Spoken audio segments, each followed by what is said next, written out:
Good morning and welcome to Lisa Ann Can. This is part 2 in our soup series. Today we're going to actually make stone soup and Serenity is here to help me. All right. Yay!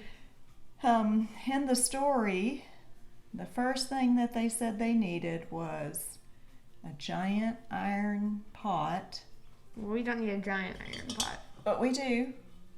This is the pot that my daddy gave me. He bought it, oh goodness, 45 years ago. So we're going to use it and a fire to cook it on. Where are we going to get a fire? I'm not sure. Well, I'm getting a gas stove for Christmas, but for now we're using electricity. Filled with water. So we're not going to fill with water, but we are going to start with a quart. All right, the next thing they did was, of course, put in 3 smooth stones. Do we have 3 smooth stones? I suppose. Stone number 1. Smooth stone number 2. And stone number 3. It's a fake. It's not a fake, but Serenity decorated it a long time ago and we don't want crayon in our soup, so we're just pretending to put that one in. It's not staged at all, is it? This is not staged. The nice thing about having stones in your soup is after you turn the fire off, the stones will keep them hot a long time. We need salt and pepper. Could you get those for me? Every soup has to have salt and pepper. Half a teaspoon of pepper. And about a teaspoon of salt. Maybe a little more. We are going to put it over here on our fire to heat, and then we'll begin to add the ingredients. All right, our stone soup is beginning to simmer and we're ready to add the next ingredient, which according to the story is carrots. Hold up. Because this is a French tale, everyone knows that in France, every soup is started with a mirepoix. You would never add carrots without adding celery and onion. So a mirepoix is 1 part carrots, 1 part celery, and 2 parts onion. So that's what we're going to add next. There. It's getting more colorful now. Yes, it is. A good stone soup should have cabbage. It's more of a veggie soup other than the beef. Now, if we only had a bit of beef and a few potatoes. This is the beef from the last video. It's oxtail. 2 cups of potatoes. Instead of just putting a bit of beef, I'm going to add some beef broth.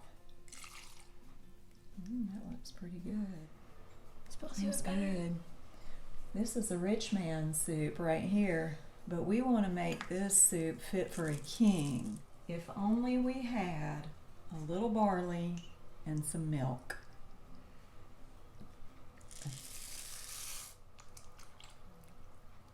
Are you gonna tell them what this truly is, Mom?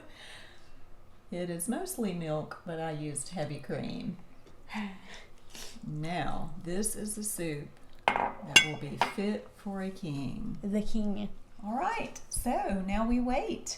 We're going to let it simmer all day, and tonight we will have a feast fit for a king. Stay tuned. Oh, by the way, who's going to do the dishes? You.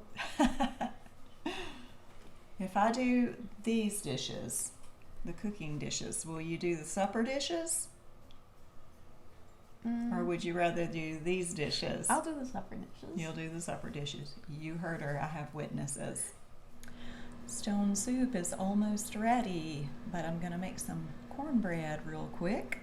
So I've got all my ingredients together here, and I'm just going to throw it together.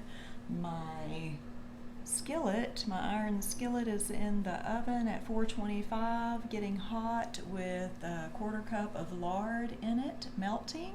So while that's melting, I'm going to mix all my other ingredients. I start with a cup of cornmeal, 1/2 cup of all-purpose flour, a teaspoon of baking soda, baking powder, teaspoon, 1/4 teaspoon of baking soda,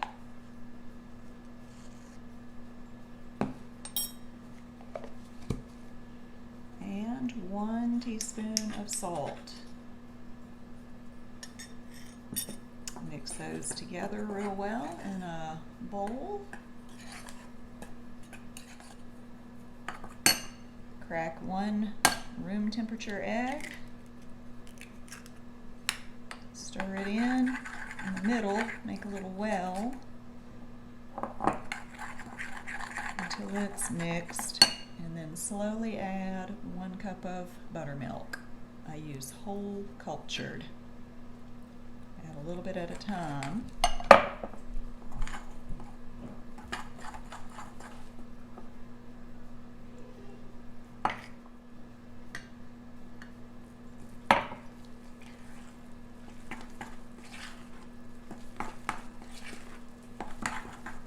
And this is a little dry, so I'm going to take a little bit of water in my buttermilk, about a tablespoon maybe.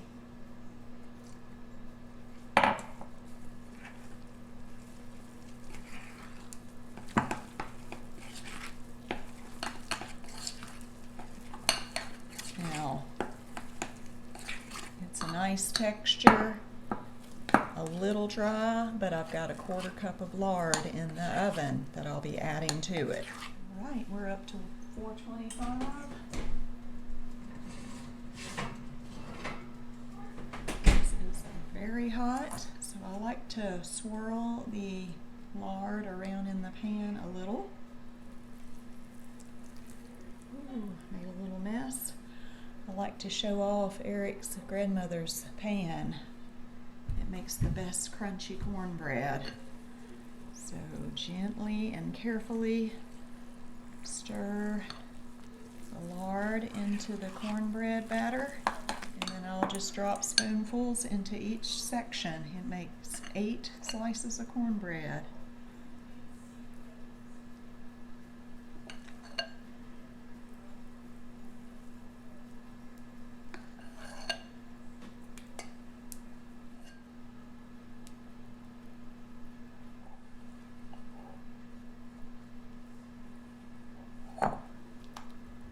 See, it's heaped full. It's going to rise up. So this goes in the oven for 20 minutes.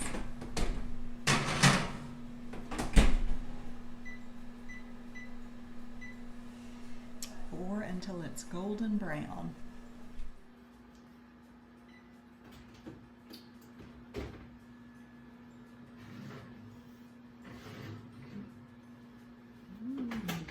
Beautiful. Look at it. Oh, it looks pretty perfect to me. It says any type of bread. Anyway, is that also a old pan? Yeah, that is. Grandma gave that one to me. Is that what she used? Hey. She makes square cornbread now. Ta-da! Daddy's home. It's dark outside. We're going to eat outside. Yes.